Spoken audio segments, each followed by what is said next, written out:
Year 5, welcome back once again to The Day I Fell Into a Fairy Tale by Ben Miller.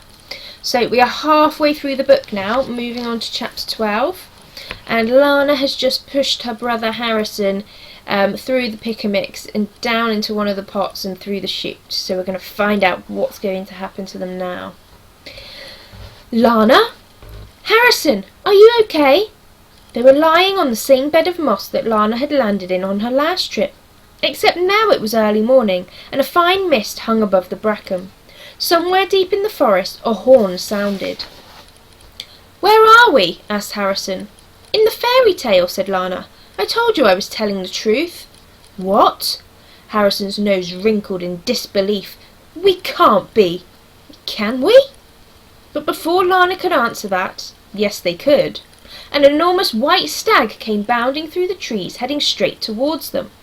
Without thinking twice, she threw herself on top of Harrison, pushing him to the ground, and just in time, because the creature thundered up the mossy bank, leapt over them and tore off into the forest. "You see," said Lana. "So," said Harrison doubtfully, "a big white deer jumped over us. Doesn't mean we're in a fairy tale." Suddenly, something of terrifying speed and power split the bark of the oak tree, just above their heads. Zwing! Lana realised to her horror that it was an arrow. "Duck!" she yelled. Just as she spoke, a second arrow struck, even closer than the first. Zwing! Zwing! There were arrows everywhere! Zwing! A fourth arrow buried itself in the tree, closer still. "Stop!" yelled Lana. "Don't shoot! We're just two kids!" "Halt!" called a commanding voice.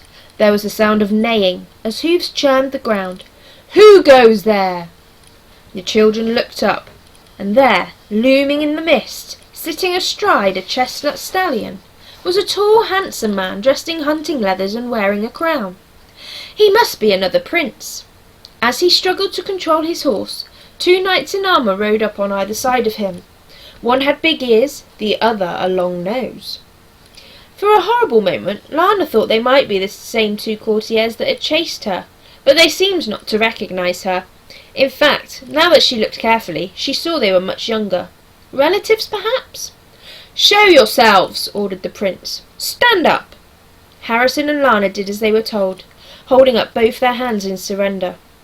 Now do you believe me?" whispered Lana to Harrison. "So," he whispered, "they're wearing fancy dress. That doesn't make it a fairy tale either." "What brings two children to this forest?" asked the prince. "Briar Rose," replied Lana hesitantly. After all, the last time she told a prince about the sleeping princess, things hadn't ended that well.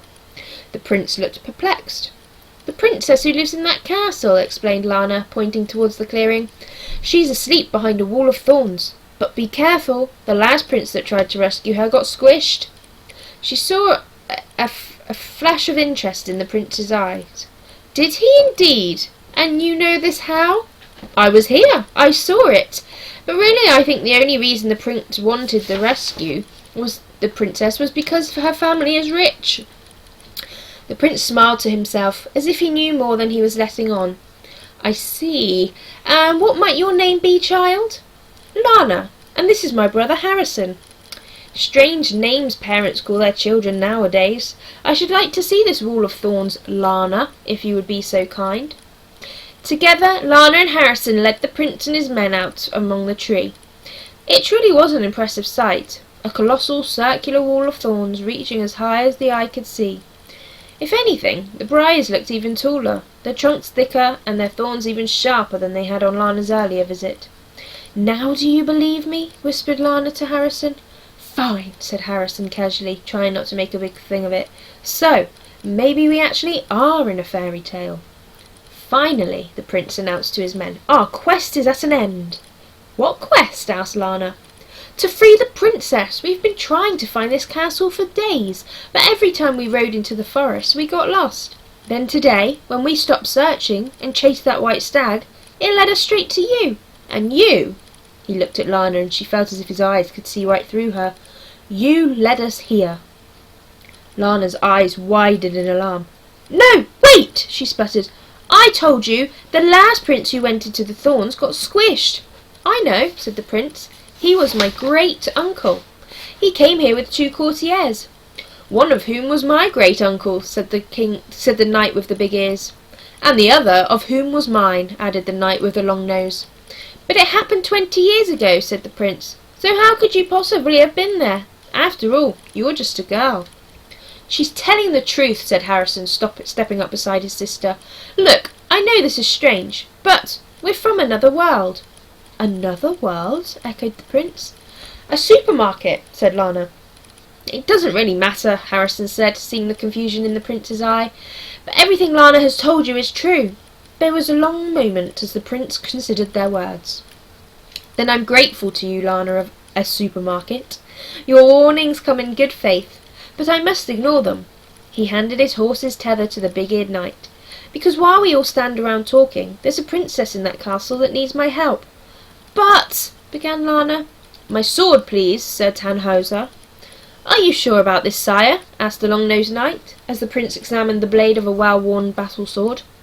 Your great-uncle perished in those thorns, added the big-eared knight. Don't do this, pleaded Lana, but it was of no use. With one strike, the prince slashed clean through the trunk of thorns, the nearest briar, and Lana watched as... Sorry, I'm going to start that sentence again. But it was no use. With one strike, the prince slashed clean through the trunk of the nearest briar, and Lana watched as once again the wall of thorns shuddered, revealing a tunnel leading right to the door of the castle. Except this time, as the green fronds retreated, they left behind more than a dozen skeletons. And before Lana could stop him, the prince stepped boldly into the tunnel.